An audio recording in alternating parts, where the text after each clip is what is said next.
Et si l'évolution, c'était pas juste une histoire de survie du plus apte? Et si, tout au fond de la matière, il y avait une conscience cachée qui orchestrait tout ça? Une sorte d'ascension vers un but bien précis? Ben voilà, c'est exactement de ça qu'on va parler aujourd'hui. Une vision de l'évolution non pas comme un accident cosmique, mais comme un déploiement intentionnel et en fait inévitable. Alors pour bien comprendre cette idée, il faut d'abord regarder le problème qu'elle essaie de résoudre. Et ce problème, c'est la grande question du sens que la science, disons-le, laisse un peu de côté.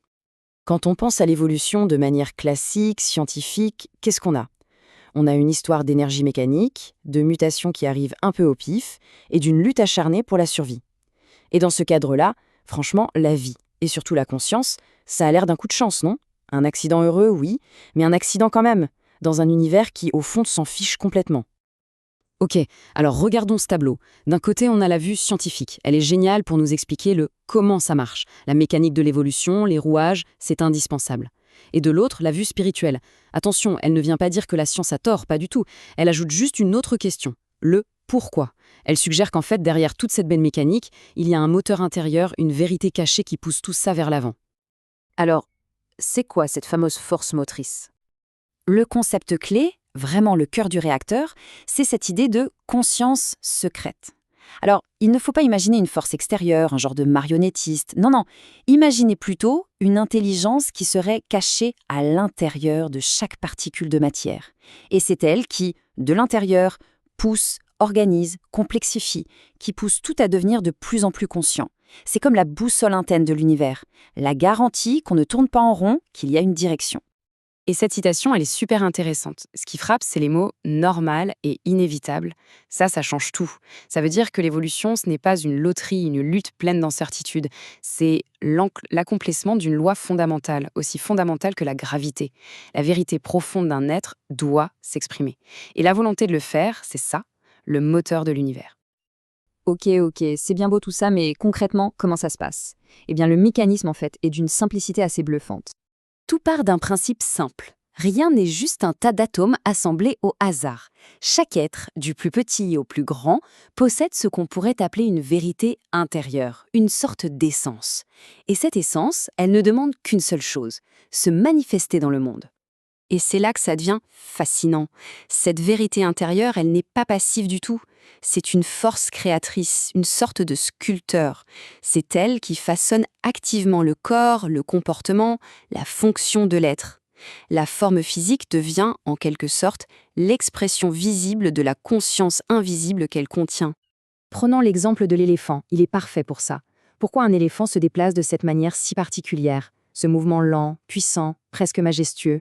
Eh bien, ce n'est pas un hasard. C'est la manifestation physique la plus parfaite de la conscience de l'éléphant, de son éléphantité, si on peut dire.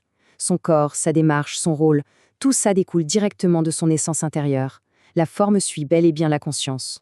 Maintenant, si on prend un peu de recul, si on dézoome de l'éléphant à l'histoire entière de la vie, on s'aperçoit que ce principe il ne s'applique pas au hasard. Non, il se déploie selon une séquence très claire, une sorte d'échelle de l'être. Et cette succession, elle est d'une logique implacable. Regardez, d'abord, la matière elle-même évolue, elle se complexifie, elle prépare le terrain en quelque sorte. Puis, une fois que ce terrain est assez fertile, hop, la vie peut émerger. Et au sein de cette vie qui foisonne, le mental, la pensée, finit par apparaître. Vous voyez? Chaque étape est la fondation nécessaire pour la suivante. C'est comme construire une pyramide. Chaque niveau permet de monter plus haut pour exprimer toujours plus de conscience.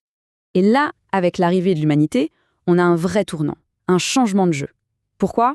Parce que pour la toute première fois, la forme physique est devenue assez sophistiquée pour abriter non seulement un esprit, mais un esprit qui sait qu'il existe. C'est l'émergence de la conscience de soi. Et avec ça apparaît quelque chose de totalement nouveau, la capacité de chercher, consciemment, autre chose que la simple survie. Un motif spirituel. Mais attention, l'histoire ne s'arrête pas à nous, loin de là. En fait, le plus fascinant, c'est peut-être ce qui est en train de se passer maintenant, la prochaine étape.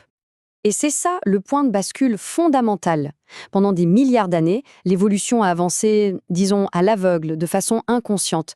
Mais maintenant, à travers l'esprit humain, c'est comme si elle était en train de se réveiller, de devenir conscientise d'elle-même.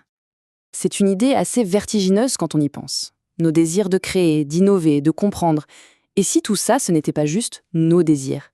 Et si c'était la nature elle-même, la grande force évolutive de l'univers, qui se servait de notre esprit comme de son nouvel outil de pointe pour passer à l'étape suivante. Ça change tout. On n'est plus des simples produits de l'évolution, on en devient les collaborateurs, les agents actifs. Et ça nous laisse avec cette question finale. Et si la nature n'était plus seule aux commandes? Et si, en ce moment même, elle collaborait avec nous pour préparer le prochain grand saut évolutif? Ça redéfinit complètement notre place dans l'univers. L'aspiration à grandir, à devenir meilleur, à créer un monde plus juste, plus conscient, ce n'est peut-être pas qu'un simple idéal humain, c'est peut-être l'impulsion même de l'univers qui s'exprime à travers nous.